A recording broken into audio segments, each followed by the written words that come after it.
ایک کہانی ایک سبق میں خوش آمدید۔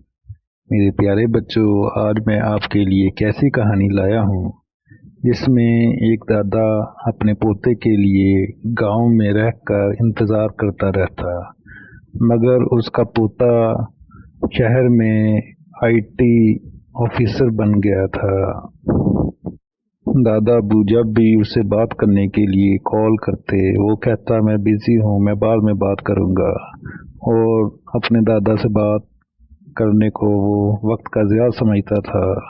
90 سالہ دادا ہر شام لالٹین کی مدھم روشنی میں چارپائی پر بیٹھ کر اکیلے اس کا انتظار کرتا اور اپنے ماضی کے تجربات بتانے کے لیے انتظار کرتا، مگر اس کا پوتا یہ سمجھتا کہ ہر سوال کا جواب اس کو گوگل سے یا اے آئی سے مل جاتا۔ ایک بار ایسے ہوا کہ عید پر بجلی چلی گئی، موبائل بند ہو گیا، دادا ابو کے پاس مجبوراً بیٹھنا پڑا۔ دادا ابو نے اپنی پرانی یادیں اپنے پوتے کے ساتھ شیئر کرنا شروع کر دیں۔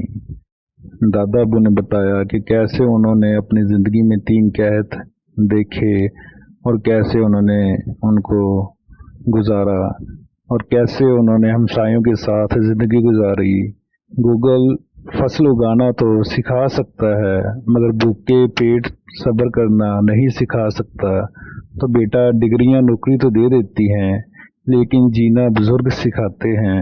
غصے میں معاف کرنا اور پیار سے سمجھانا صرف تجربہ سکھاتا ہے۔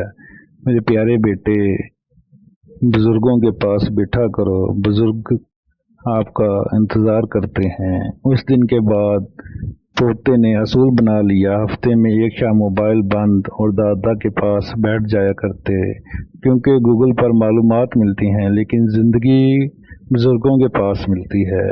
میرے پیارے بچوں، آپ کو میری کہانی کیسی لگی؟